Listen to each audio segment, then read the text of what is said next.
భాగవతము దశమస్కందము బ్రహ్మాదుల స్తుతి. ధరణీ భారము వాసెను పురుషోత్తమ ఈశనీదు పుట్టువున భవచరణాంబుజముల ప్రాపున ధరణయునాకసము కాంచెదము నీ కరుణన్. పురుషోత్తమ ఈశ్వర, నీవు జన్మించటం వలన ఈ భూమి భారము తగ్గిపోతుంది.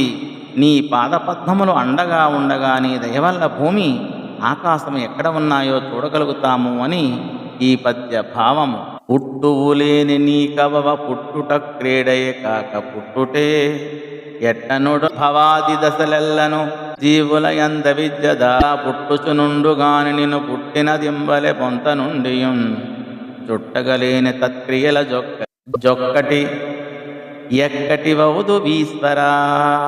పుట్టుక ఎరుగని నారాయణ, నీకు పుట్టుక అంటూ వేరే లేదు.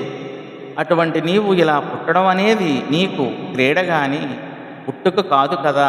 అది ఎలా అంటే, జన్మ మరణం మొదలైన స్థితులన్నీ మాయ కారణంగా జీవులను ఆవరిస్తూ ఉంటాయి. కానీ నిన్ను మాత్రం ఆ మాయాదేవి ప్రక్కన నిలబడి కూడా స్పృశించలేక దూరంగా ఉండిపోతుంది.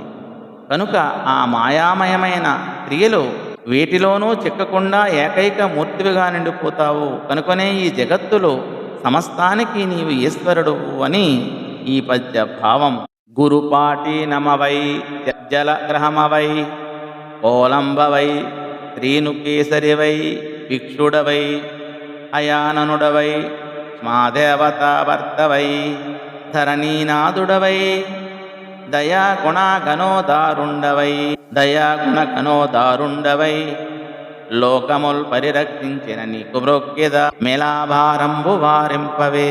మహామత్స్యావతారమెత్తి కూర్మావతారం, వరాహావతారం, నరసింహావతారం, వామనావతారం, హయగ్రీవావతారం, పరశురామావతారం, శ్రీరామావతారం మున్నగు అనేక అవతారాలు ఎత్తి దయా దాక్షిణ్యాది గుణాలతో ఉదారుడై లోకాలను రక్షించిన నీకు ఇదే మేము నమస్కరిస్తున్నాము. ఈ భూమి భారాన్ని తొలగించమని ప్రార్థిస్తున్నాము అని ఈ పద్య భావము. ధన్యవాదములు.